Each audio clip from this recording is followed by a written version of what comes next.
This is the Cycling Over 60 podcast, episode 5, Is My Bike Good Enough? And I'm your host, Tom Butler.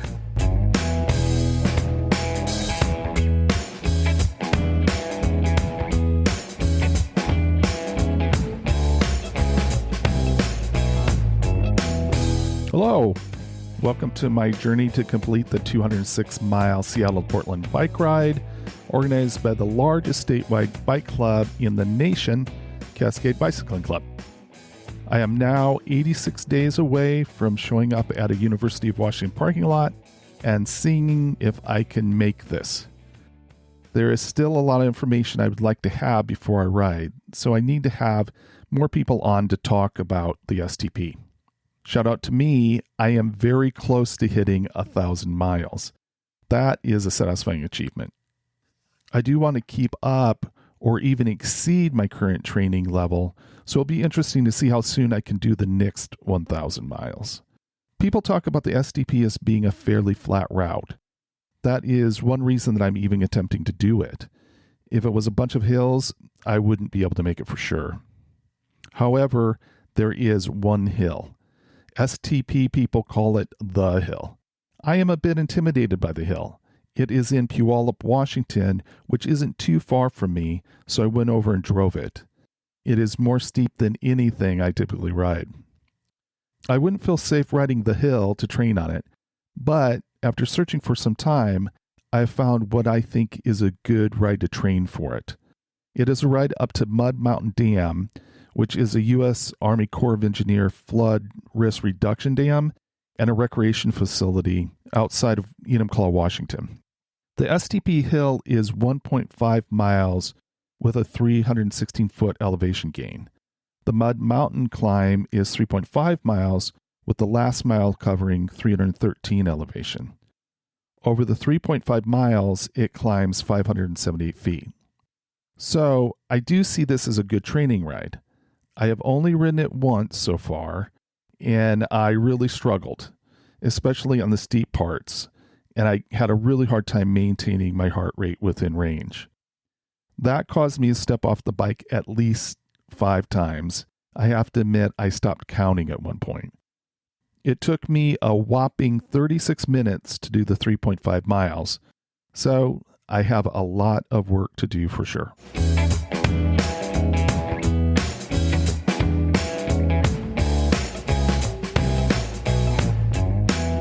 I am currently taking the time to train and putting in the miles. While it is slow, I do see improvement in my strength and endurance. But there's one important aspect of the ride that I feel I need to figure out. How do I make sure that I'm maintaining my bike in good enough shape to handle all the training rides and the 206 miles? The truth of the matter is that I am not even sure that my bike is really good enough to last the whole ride. Now, I love my bike. It is a Trek FX3. I see it as a relatively cost-effective bike. The biggest thing for me is that it's so comfortable to ride. But a bike that is comfortable and can't make it through all the miles, well, that just isn't going to cut it. I was able to get Adam Leopold, the service manager from Trek Tukwila, to come on so I could ask him the question, is my bike good enough? Here's the interview. I am joined today by Adam Leopold, the service manager at Trek Tukwila. Thanks for making the time for this, Adam. Yeah, no problem. I see Trek Tukwila as my bike shop. I don't know if anybody else feels they personally, ownership of the bike shop, but a lot of it is that I always feel like I've been treated exceptionally well there.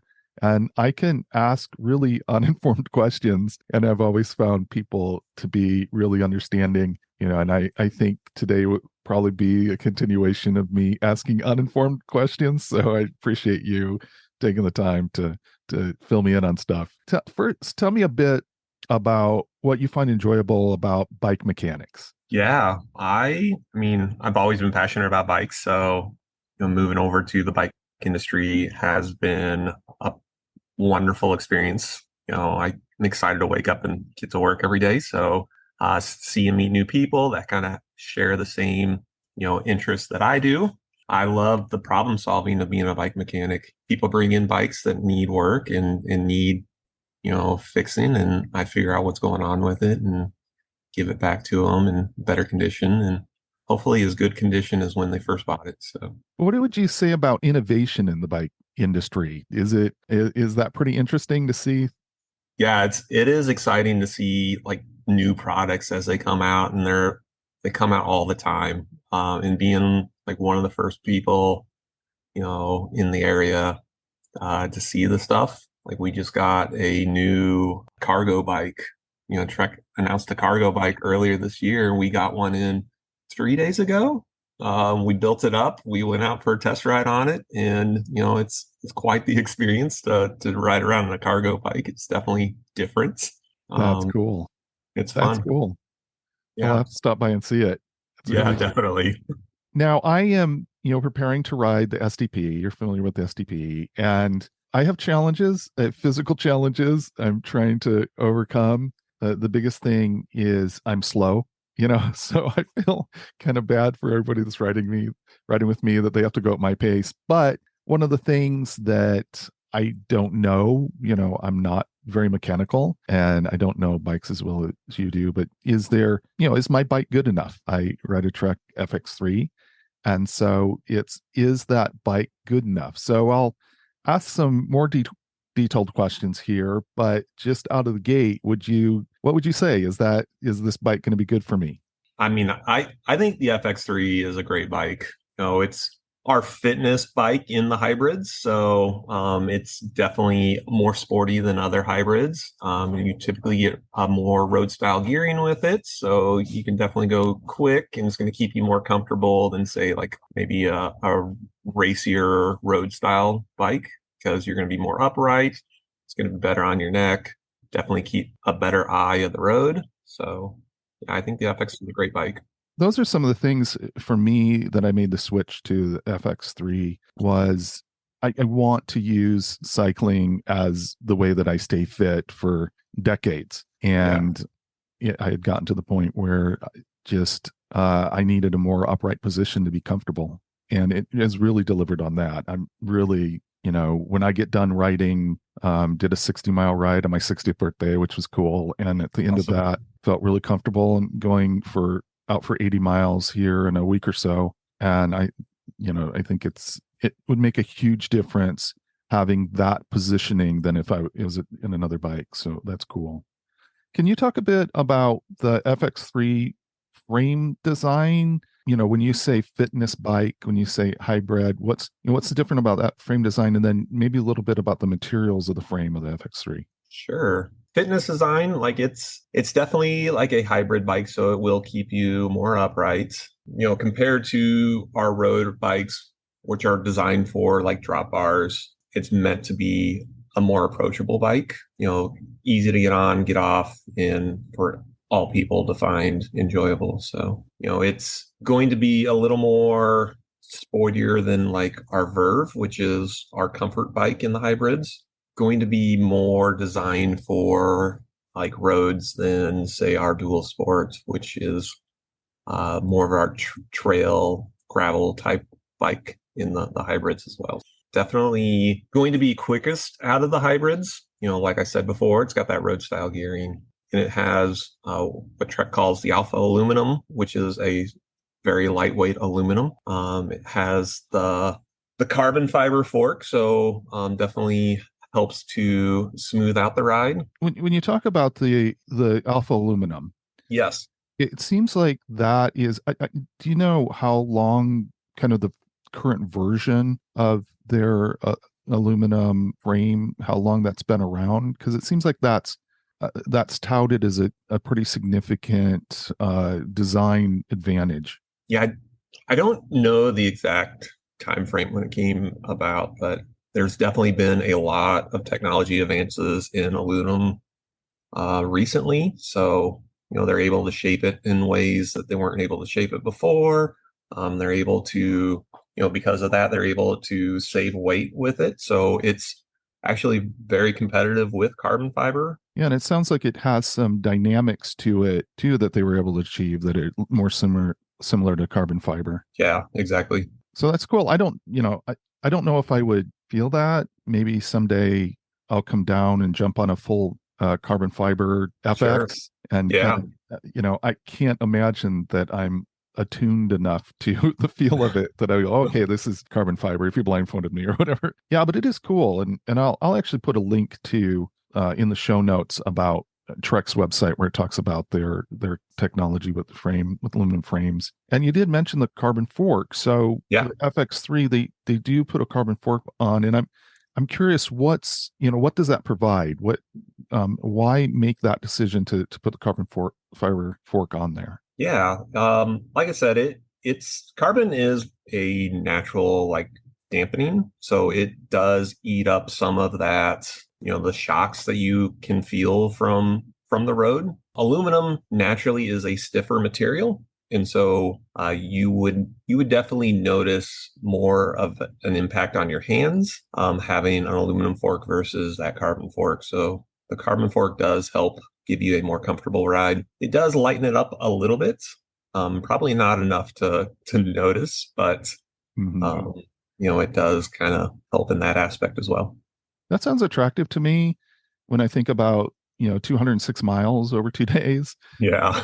To have something that does have some absorption to it, Yeah. that is taking some of the bumps out. I've never ridden that long. Okay. I rode a Century one time a long time ago, and so again, I don't know. I wouldn't notice the difference because I wouldn't have anything compared to you, but I'm really attracted to that aspect of the FX3. Now, I currently weigh 225 pounds. I am hoping my design is that I'm going to get down to more like 205, but it's really stubborn.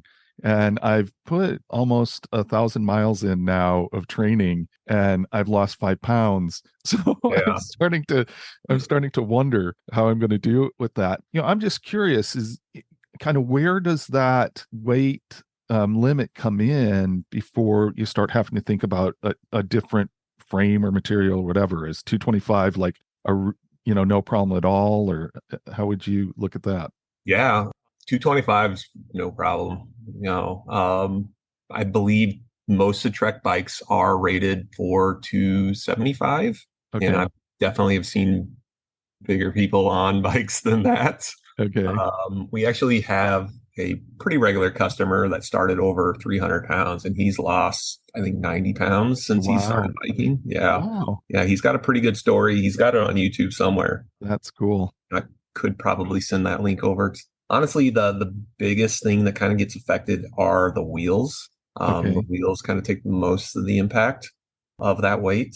So you'll probably notice more like broken spokes once you kind of reach in that 300 mark. So what about the wheels on the FX3? Can you talk about them a bit? I mean, believe those are the connections that are on there.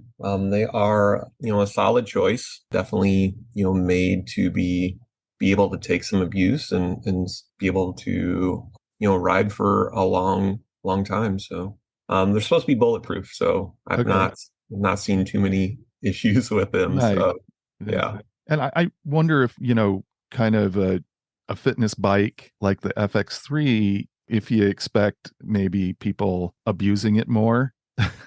Yeah, I imagine they probably took a lot of that into account. Like, a lot of times these are people's first bikes, and so they don't know like, the proper ways to like maybe put it in their car. And so Right. they can take a little more impacts and abuse than say, some of our, dedicated race bikes would take. Yeah. Yeah. I'll just have to say, I backed a bike rack into a tree once with a bike pack. Okay. So I know the feeling of making mistakes with the bike. Yeah, Unfortunately, it was just a matter of retruing the wheel, but sure. it didn't feel very good. I've been there myself. Okay. I've taken a wheel off to put my bike on top of my car on the roof rack and drove off over my wheel. Oh no. Okay. Yeah. Okay. So we all make mistakes. Thing is to learn from it or to learn from others. So And I imagine you're in a position to see mistakes. yes. People bringing things in Yeah, that have been exactly. mistakes.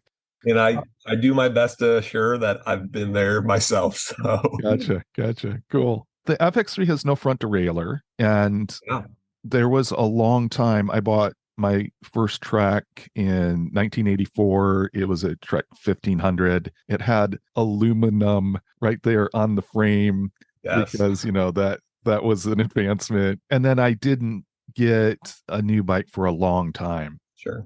And so there's a lot of advancements that I just, don't know anything about. But when I was looking at the FX3, I was I was kind of skeptical about no front derailleur. Okay. I would have to say now I'm a big fan of it, but I'm wondering about that shift. And it seems like there's been a lot of shift to no front derailleur. So from your perspective, what's that shift about? Well, I think just the capabilities of the rear derailleurs come a long ways. Like they're able to cover much more gears and in a wider range of gears. And so you could do a lot more with a single derailleur that you couldn't do back in the day. As well as, that front derailleur tends to be a little more finicky. You can get a lot of cross chaining. You can get a lot of redundant gears. So eliminating those gears that are overlapping gives you kind of a nice crisp drivetrain that will function 100% all the time. So Yeah, I think my brain is getting trained to just have one derailleur. yeah, I don't know how long it takes before you just lose the instinct of shifting your front derailleur, but I really like it now, and I've never found a situation where it's like, man, I wish I had more gears. yeah, I don't climb. My fitness level is such that it's hard for me to climb, and so I don't know. Maybe I would find that I needed another gear, but yeah, for now it's an awesome setup for me. I'm wondering about the brake system. This is another aspect, mechanical versus hydraulic disc brakes. The bike that I rode before the FX3 had brakes on the rims, rim brakes. rim Yeah. brakes. And so, can you talk a bit about disc brakes and the advancements and what to take in consideration with disc brakes? You'll see it in pretty much the whole industry is kind of moving towards that way. Disc brakes just give you a better stopping power, and then hydraulics is even better on top of that. With rim brakes, they do damage over time with wheels. And I was telling a customer earlier today, actually, you don't have to replace wheels as much anymore. The part that gets worn out is the rotors, and then you could just replace the rotors. Those wheels are lasting longer because of it.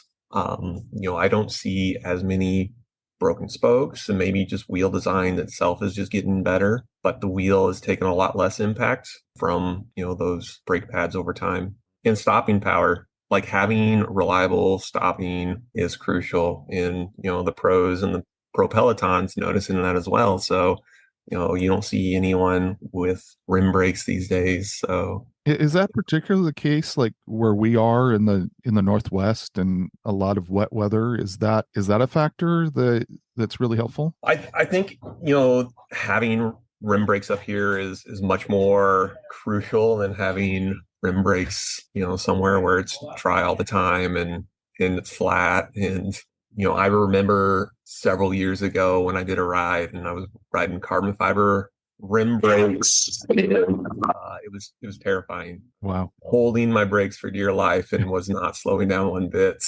Um, it takes getting your rim dry first before the brake pads would actually grip the rims. Gotcha. And at that point, I was just hoping that everyone else around me was doing the same. Otherwise, Right. we were all going to have a bad time. Right. Yeah. Interesting. Doesn't seem like disc brakes are something that is easy to retrofit. Is that basically a bike upgrade if you decide you want to make that shift? Yeah. I think there's some adapters out there, but, I can't speak for how they will hold up. Ideally, you want to have a frame that you can mount those brake calipers on. That way they're not twisting or turning or breaking over time. So you want that sturdy stopping power. So you could potentially replace the fork and at least have a disc brake in up front. That would probably be the quickest, easiest way to do it, but you'd still be left with, that rim brake in the back if that's the case. Right. Right. Looking at hubs, what makes the difference between a good hub and an adequate hub? Probably just your bearings, bearing quality. And I think wheels have come a long ways. Like mainly I see mostly the Bontrager wheels in here, so I can tell you that they're much better than the wheels I had, a few years ago. So I think wheels have definitely improved a lot, quality wise, manufacturing wise. So, like materials, the bearing materials, are they different materials? Is that You've got like metal bearings and you got ceramic bearings. Honestly, I think metal bearings are, do a great job. And, I don't think I will ever ride ceramic bearings. Just the cost of them doesn't make sense to me. okay? And yeah, bearings and bearing qualities have gone up a lot. So I was talking to my riding partner, who is also my son-in-law, who's okay. also a mechanical engineer. And Oh, so, I was talking about frame weight, and he was saying the SDP is relatively flat. Weight is not going to be as much of a factor as like your bearings in your hubs. yeah, And so yeah, that would be more of something to look for than weight, which I thought was a relatively good way of talking about it. yeah. And so, what about the bottom bracket? Is that something that are they bulletproof?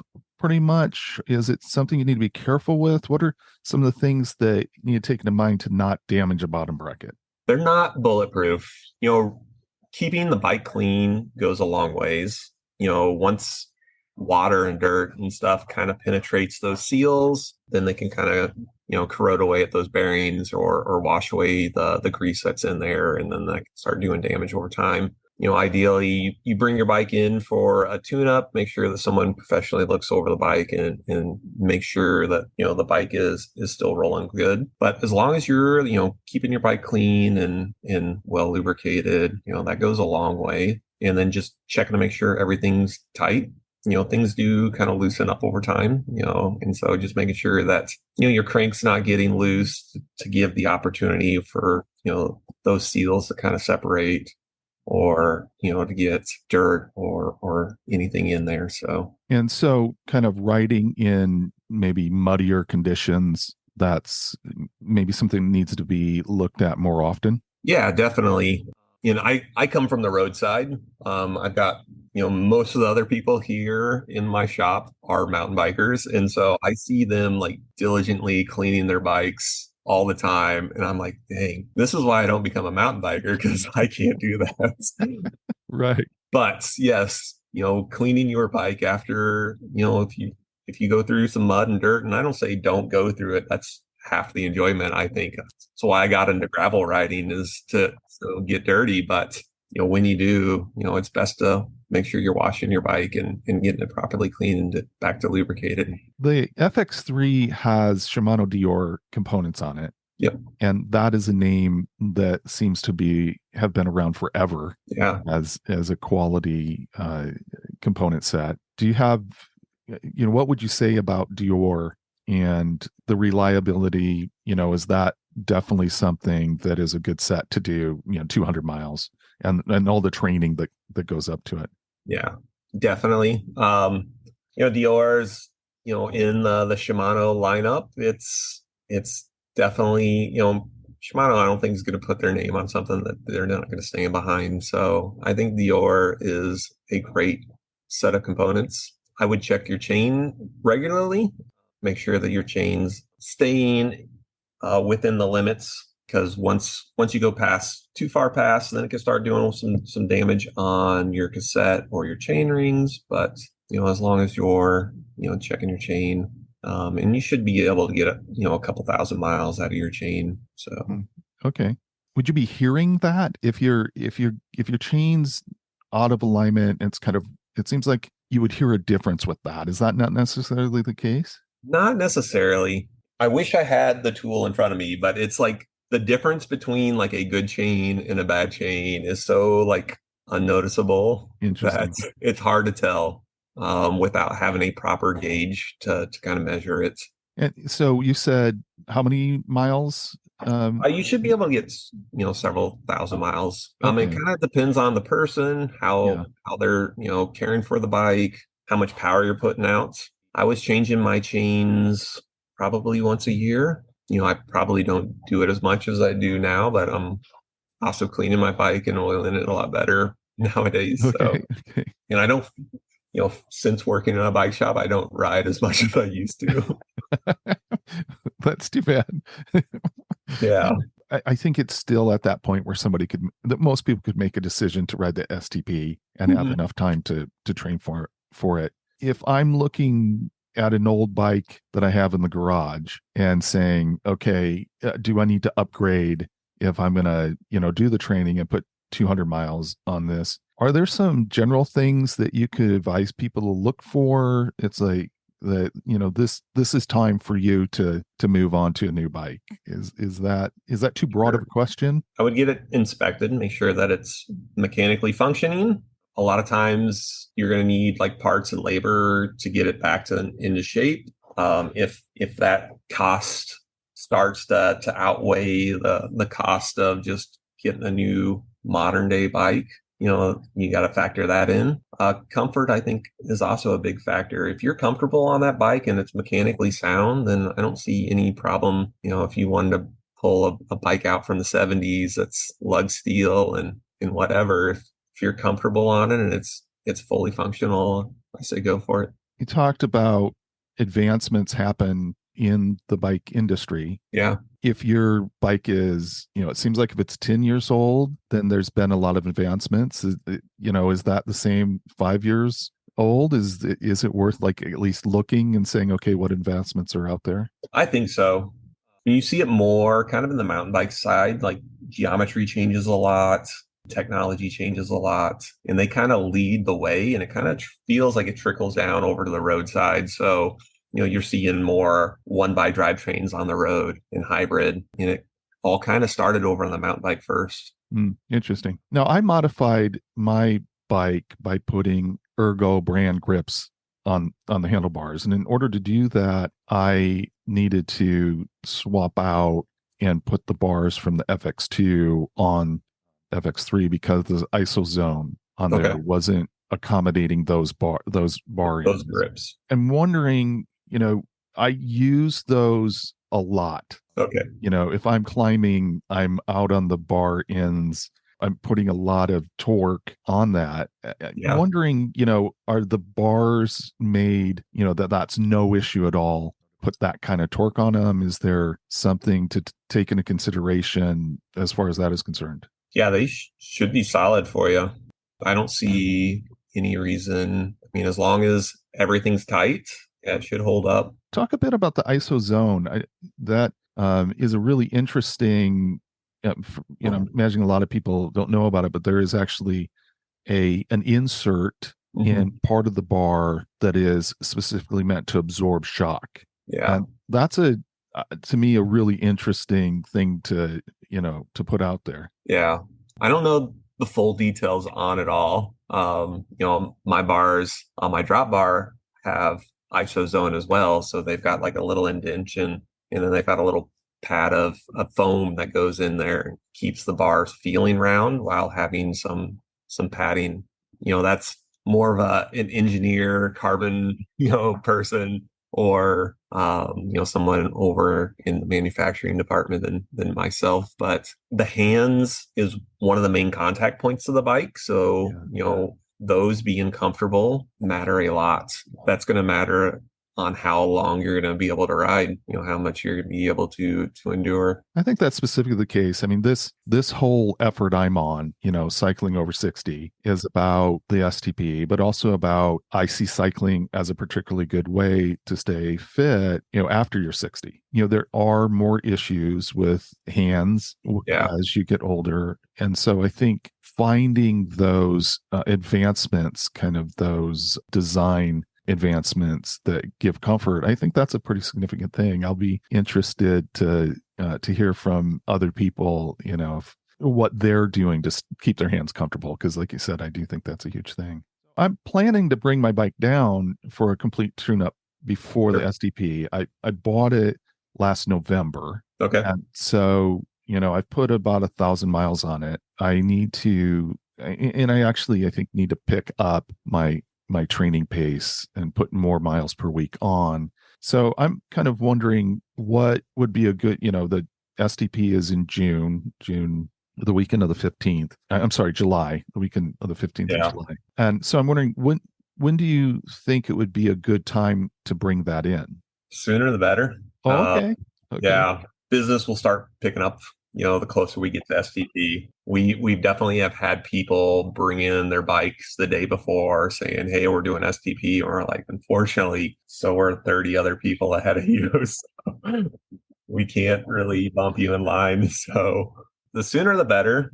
It sounds like you put a lot of miles on your bike. So, being able to see what's going on with it early and make sure that we get it back to you and everything's functioning as well as you want it to function is super important. So, Well, I might be there Monday. okay. Um, We're closed on oh, Mondays. that's right. That's right. Yes. Well, I might be there Tuesday. Okay. I'll get a good long Definitely. ride in on Monday and then Yeah, bring it yeah, back on Tuesday. That's probably the definitely. plan. What will you do? What all do you look at in a Yeah. tune up like that? It kind of depends on like how much you've been riding. Sounds like I said, we typically recommend after 25 hours of riding to do our level 1 package. Okay. After 50 hours, we recommend the level 2, and after 100, we recommend the level 3. It Okay. all kind of depends on the user and how well they're caring for their bike. We'll put it in the stand. We'll give it a check over. Bike industry calls it M check. We go over the wheels, the headsets, your cranks, bottom brackets. Make sure it's shifting.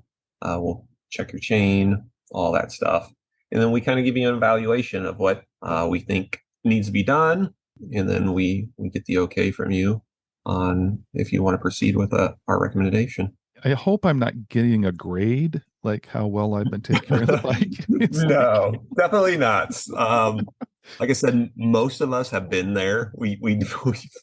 We had to learn the industry usually by trial and error ourselves before we jumped in and become a mechanics ourselves. So okay. yeah. Well, I'm trying, and in fact, for my birthday, one of the things I got was a stand, and Okay, so nice. I'm trying to learn a little more about Yeah, maintenance and things like that. yeah. And ask us questions on it. We're happy to help. Actually, like the more you can do at home, the easier it is for us.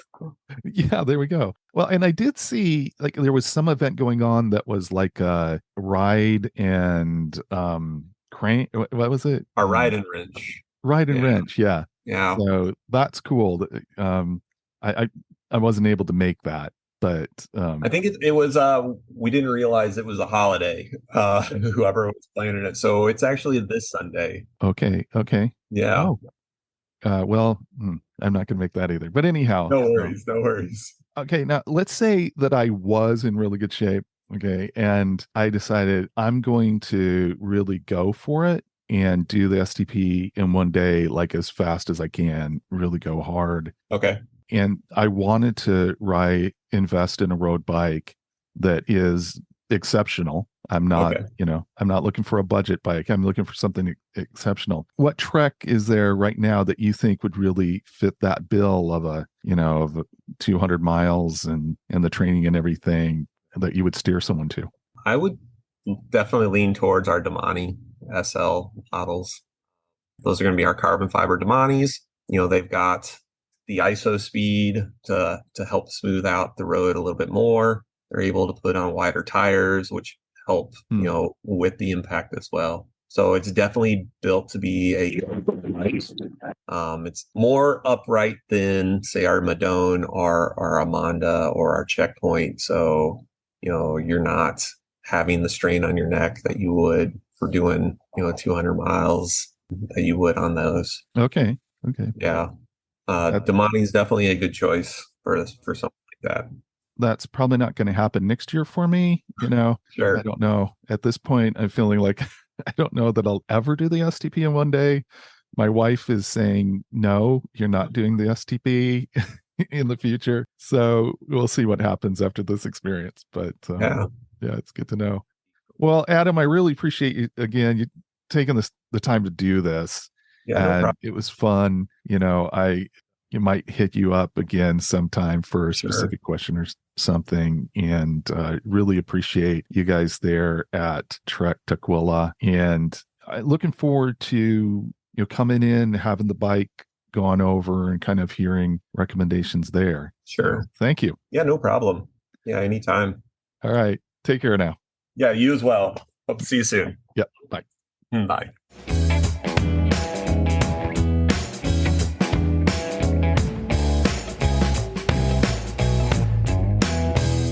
I'm actually not surprised to come away from the conversation with Adam really confident in my bike. Fitness bikes might not be the most common choice for the STP. I think that more people want the aerodynamics of an endurance bike. It will be interesting to see how many people are on fitness bikes when I'm riding the STP. But as far as fitness bikes go, I believe I made a wise choice in picking the FX3, at least for me. I guess I won't have the excuse that my bike wasn't good enough now. I hope you were able to apply that discussion to your situation. One takeaway for everyone is that if you were riding the STP and you were in the Seattle area, get in early to have your bike checked out. I have mentioned before that I'm a fan of Belief. I think I might have called it Bayleaf in the past. Well, I've been pronouncing it wrong. I do want to pronounce it right and draw attention to their focus on sustainability. So go to belief.com and check out how they are celebrating Earth Day. That's BALEAF.com. This is the end of this episode. Good luck with all your cycling adventures, and remember that age is just a gear change.